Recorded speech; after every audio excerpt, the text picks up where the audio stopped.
You are listening to Key Witness by Liad Shoham, narrated by John Chancer. Chapter 1. Israel Police. ID number 015879236. First name, Roy. Last name, Dromi. Marital status, bachelor. Sex, male.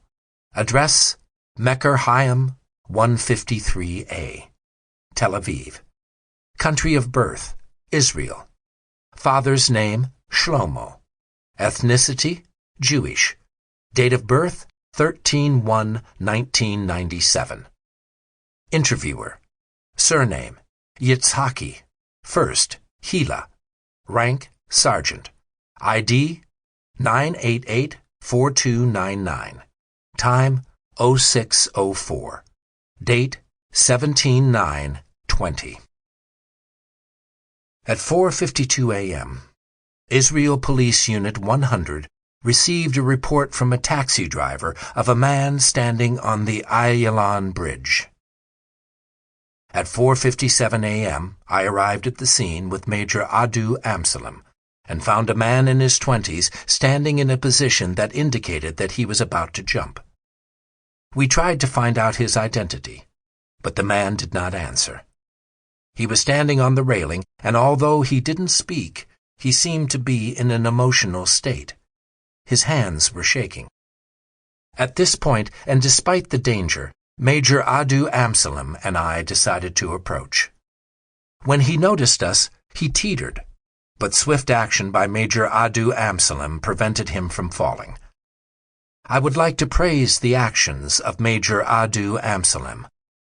After we took him off the bridge with our combined efforts, the man continued not to speak, and it seemed he was in a severe traumatic state. Major Adu Amsalam's and my appeals to him to identify himself were not answered. So were our requests that he tell us what happened to him. In the search we conducted, we found an identity card in his belongings.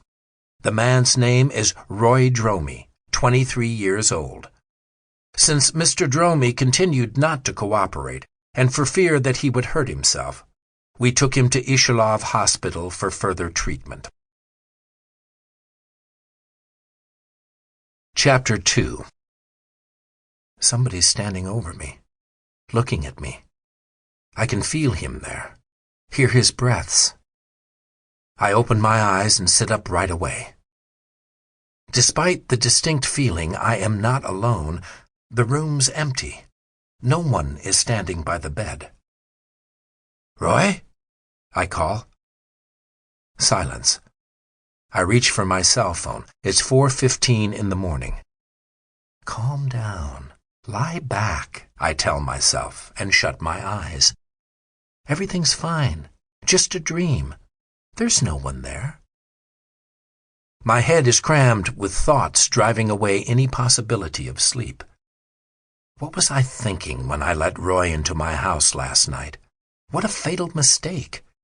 I must speak with him in the morning about everything, sort out what happened, make it clear to both him and me what's permissible and what's off limits. There are lines you can't cross, and what happened yesterday was a huge step over the line. But that's why it'll also be the last time. I'll make that clear to him in the morning, I promise myself again. The first and last time. I look at the time.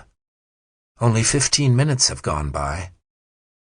The fact I'm lying in bed with just underwear over my naked skin with him in the next room makes me uncomfortable. Makes it clearer than ever what a mistake I made. I get up, put on jeans and a green sweatshirt, and leave the bedroom. In my clothes, I feel more secure.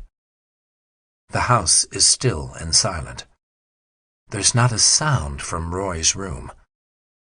A troubling thought occurs to me, and I rush to the writing desk in the hall and open it. My heart's pounding with fear. What will I find there? Or, to be more precise, what will I not find? I heave a sigh of relief when I see the wallet and car keys.